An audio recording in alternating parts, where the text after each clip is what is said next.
This is the daily Boris graph, Sunday Boris graph. And today's daily Boris graph is this one.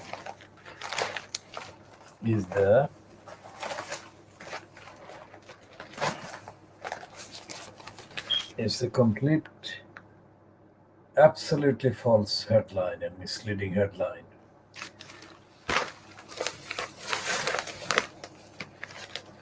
Because the word revolt is completely inappropriate. This is not a revolt. Revolt suggests something substantial than what the Tories are supposed to be doing. And then on the front page, same front page of the daily Boris graph. Boris graph we use as a pejorative term, a term of dishonest to denote and connote dishonesty on the part of this title, Fleet Street title, and also to assert evidentially there is a corrupt newspaper and showing up a corrupt careerist in Boris Johnson. That is what we mean by Boris graph. We don't mean in a positive way. We don't mean in an innocent kind of role that we impute as being played by the Boris graph, which has bribed Boris Johnson to the millions, to the tune of millions of pounds since at least 2008. And the Boris graph is lying in the headline, saying Tory revolt over closed school. Revolt is not appropriate. It's a comment. I mean, I suppose it shows that the fact that they call it revolt shows that they are admitting that this is a dark age and they are in the darkness and they are peddling darkness. A revolt, in order to justify it being called revolt, the action referred to must be of such magnitude and strength and power and impact as to unsettled or remove from their position the target of the revolt, the target of the alleged revolt. The Tory MPs talking about the status of schools in the lockdown, whether they're open or they're closed. Comments do not constitute revolt. And yet not just the Boris graph, but the rest of the Fleet Street so-called media papers use the term revolt when they actually mean that one or two persons in the particular political group or grouping has expressed a different opinion, different from the opinion of the promoters of something they're revolting against, allegedly, or they're opposing or they're commenting on, or commenting against. So it's not a revolt, it's a comment. So the headline should be, Tories are not all Tories are supporting the closed schools policy or policy on schools. The other problem is that every day, for the second calendar year now, the Fleet Street papers have been publishing contradictory statements about the state of the virus as well as the state of the response to the virus. And they are not publishing the data for the particular areas, all the areas that are affected by the virus across the United Kingdom. So if people don't know what the actual trend in terms of the numbers being infected in their particular areas is, then they can't take any action that is actually in accordance with the level of care and the level of lockdown, the level of isolation, whatever, that needs to be taken. So for the second calendar year, the Fleet Street papers have not been giving so-called readers the actual news. So what is it that they are covering in their so-called coverage? Well, they're actually stuffing the pages with cover-ups, lying, hiding, denying, contradicting. But at the same time, they're shielding the liar, Boris Johnson, the person who is unfit for purpose. They're lying and making excuses and putting him under any pretext, putting him in a positive in the sense of being treated as if he is fit for purpose, that he is achieving anything for the prevention of the infection in the UK and for the protection of the people of all ages, in all areas, and in all boroughs, and with all levels of income or no income at all.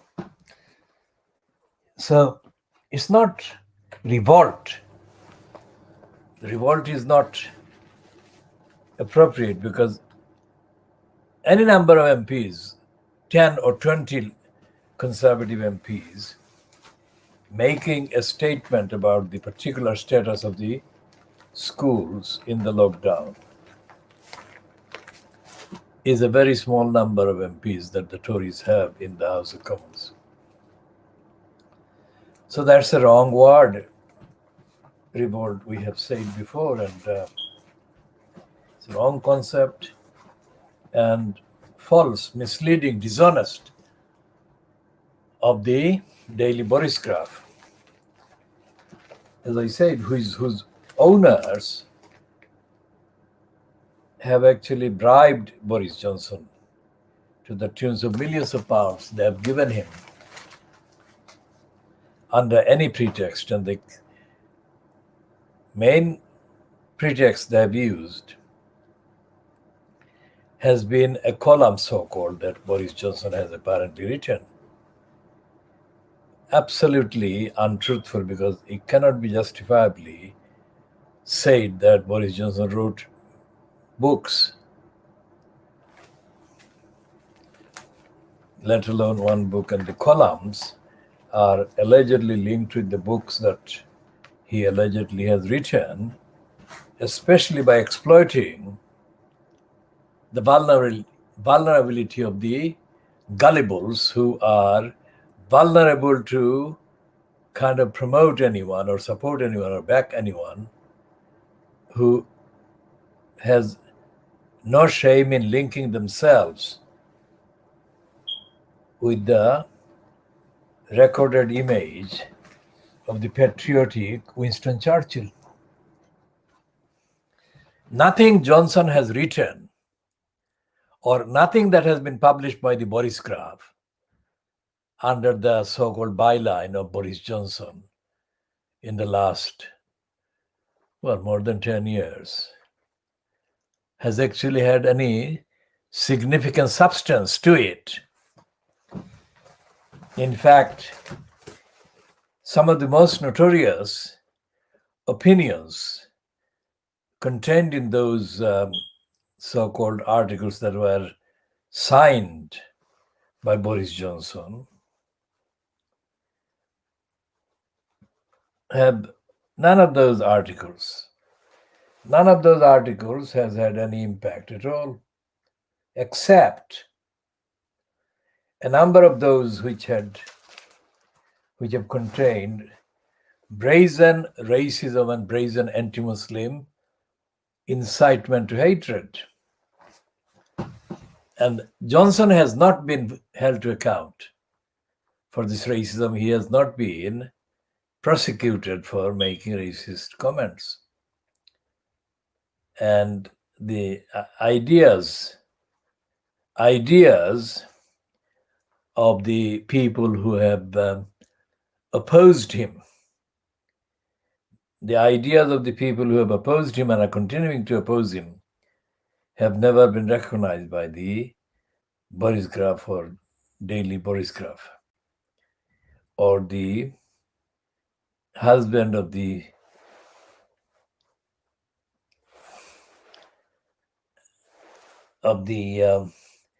one of the most intolerant and racist kind of women connected with the Boris Graph is the convicted Conrad Black. And Conrad Black, his wife had a column in the Telegraph, Boris Graph papers before the Barclays brothers took over the Boris Graph. And even that liar, convicted, imprisoned liar, came out of the sidelines, if you like, and added his support for Boris Johnson, who was being bribed already by the Barclays brothers. And this is known fact known to the other Fleet Street papers, especially the Daily Mail, and of course by the Guardian and by the Daily Mirror and so on.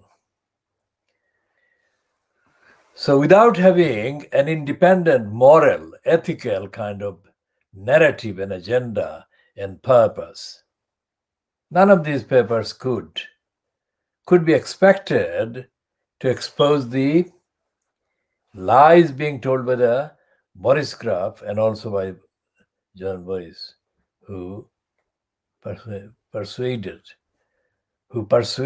the owners, whatever the evidence he showed, persuaded the new owners, let's say, to part with millions of pounds over the years that they bribed Johnson with, under the apparent persistent pretext that Johnson was writing an opinion column. If there was an opinion column, there would be opinion, but there is no opinion because Johnson has actually misused the whole platform when he accused the Muslim women of being or looking like Muslim women looking like bank robbers. And it is to be noted that she never ever appeared as a writer. This wife of Conrad Black, who was actually given the credit as a writer, but she never actually wrote an independent, objective piece. And there are so many of them writing or given bylines as writers of articles. Those people do not write those because they haven't got the intellect to write anything, and they haven't got the morality to write anything objective and ethical. So the Daily Boris Graph has got this stupid front line with the Boris peddling headline. And the first paragraph of this one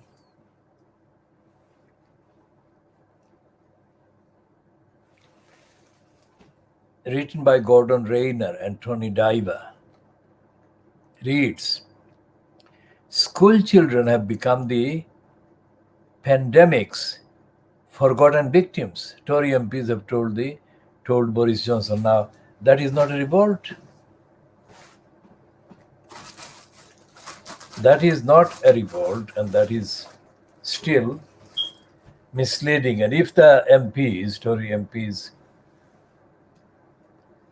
or any number of Tory MPs did say anything that that particular first paragraph is based on, then those Tory MPs are lying as well. Because instead of saying that school children are among the most immediately affected victims of Boris Johnson's incompetence, unfitness, and lack of compassion. But he didn't say, or the headline writers Gordon, Rayner, and Tony Diver didn't say anything about Johnson being at fault.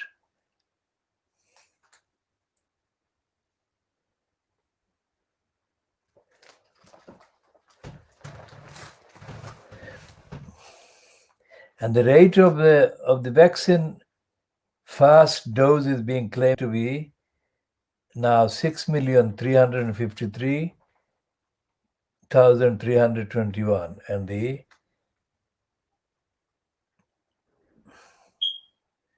daily cases of the virus are 301.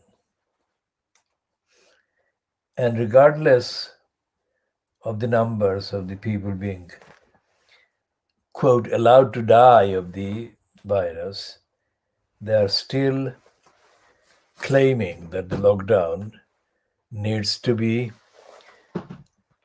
curtailed and the school should be opened. Now that shows total disarray and total dishonesty on the part of the conservatives, while the conservatives are being given a license to continue to tell lies. And that is a rare item in the kind of Boris graph on the front page, saying vaccine staff offering spare jabs to friends. That is inevitable when they have made this as a business, because the favor and the nepotism and the corruption is, of course, linked with the concept of business.